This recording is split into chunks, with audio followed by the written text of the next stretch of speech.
안녕하세요. 법무법인 서현율의 대표 변호사 구재준입니다. 오늘은 지급명령에 대해서 좀 말씀을 드리려고 하는데, 저희 사무실에 요새 지급명령 신청들을 많이 의뢰해 주시거든요.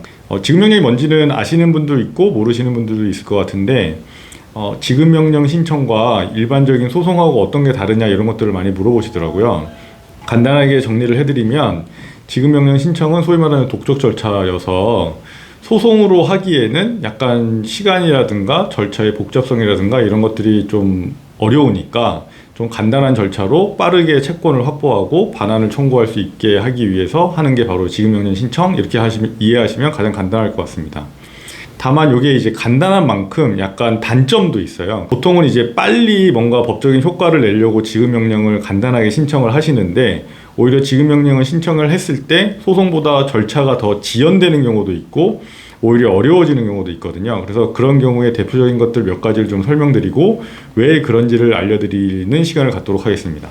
첫 번째로 지급명령 신청이 일반적인 소송하고 좀 다른 점을 좀 설명드리면, 일반 소송은 재판이 아마 3심까지 있는 거는 아마 알고 계실 것 같고, 그런 보통의 재판의 1심, 2심, 3심의 재판을 거치고 확정이 되어야지만 집행력이라는 것이 발생하고, 확정되기 전까지는 가집행이라고 하는 절차를 통해서 채권을 보전하게 되어 있거든요. 그런데 이 지급명령이라고 하는 것은 굉장히 특이한 게 뭐냐면, 이 지급명령 결정문 자체가 집행력을 가집니다. 그래서 이 지급명령 결정문 자체를 가지고 바로 집행에 들어갈 수 있는 권리가 생기게 되는 거죠. 그렇기 때문에 일반적인 소송 절차보다 훨씬 빠르게 권리 실현을 할 수 있는 장점이 있는 거고요. 대신에 문제는 뭐냐면, 이 결정문 자체가 결정문이면서 동시에 집행력을 가지는 이제 결정문이 되다 보니까, 집행이라고 하는 것은 소위 말해서 대충 하면 안 되거든요. 굉장히 정확하게 채무자가 누군지, 채권자가 누군지, 그리고 내가 집행을 하려고 하는 내용이 무엇인지라고 하는 것이 명확해야 되지만 집행이 가능해지게 됩니다. 그러다 보니까 여러 가지 문제가 좀 발생하는 거죠. 대표적으로 뭐가 있냐면, 상대방이 이 지급명령 결정문을 받지 않는 경우, 내지 지급명령 신청서를 제출했는데도 불구하고 송달이 되지 않는 경우에 법적 효력이 어떤 식으로 발생되느냐 하는 문제가 발생합니다. 아까 말씀드렸듯이 지급명령이라고 하는 것은 집행력이 있기 때문에 뭔가 집행력이 발생하려면 상대방에게 반드시 송달이 돼야 됩니다. 따라서 지급명령 신청 절차에서는 공시송달 제도를 통한 결정 과정은 없다고 보시면 가장 간단할 것 같습니다. 상대방이 만약에 뭐 폐문무죄라든가 아니면 수취인이 수취를 거부한다든가 해서 송달이 어려운 경우에는 보통 일반 소송에서는 공시송달이라는 절차를 거쳐서 뭔가 판결을 받도록 되어 있는데요.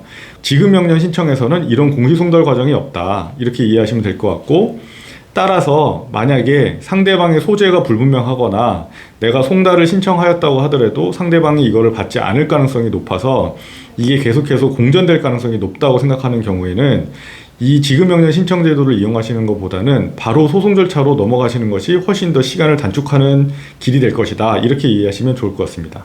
실제로 지급명령 신청을 하셨더라도 만약에 상대방의 소재를 파악할 수 없는 경우에는 공시송달이 불가능하고, 따라서 사건은 민사소송으로 넘어가서 민사소송 자체에서 공시송달을 통해서 재판을 선고받도록 그렇게 절차가 진행된다, 이렇게 이해하시면 될 것 같습니다. 이런 공시송달이 아닌 일반적인 송달을 통해서 상대방이 받아보게 되면 상대방이 이의 신청을 하게 되어 있거든요. 그래서 일정 기간 동안 이의 신청이 없는 경우에는 집행력이 생긴다, 이렇게 이해하시면 될 텐데, 상대방의 이의가 너무 명백한 경우가 있습니다. 이것은 분쟁이 굉장히 격화되어 있는 상태여서 내가 이거를 신청을 하게 되면 상대방이 거의 100% 이의할 것 같다라고 하면 괜히 지급명령 신청 거치셨다가 다시 재판으로 넘어가고 독촉 절차에서 재판 절차로 넘어가는데도 시간이 굉장히 오래 걸리거든요. 그래서 그렇게 하시는 것보다는 그냥 바로 소송을 제기하시는 것이 훨씬 더 시간이라든가 절차적인 면이라든가 이런 데서 효과적일 수 있다, 이렇게 이해하시는 게 좋을 것 같습니다. 그래서 지급명령을 지금 준비하고 계시다면 원칙은 빠르게 뭔가 집행력이라든가 뭔가 권리 행사를 하기 위한 방법인 게 지급명령 신청인 것이 맞기는 하지만, 그것이 때에 따라서는 오히려 돌아가는 길이 될 수 있으니 저희 같은 법무법인이나 변호사와 상의를 하셔서 지금 지급명령 신청을 하는 게 좋을지, 아니면 재판을 통해서 소를 제기하는 것이 좋을지를 한번 확인해 보시는 것이 좋을 것 같습니다. 감사합니다.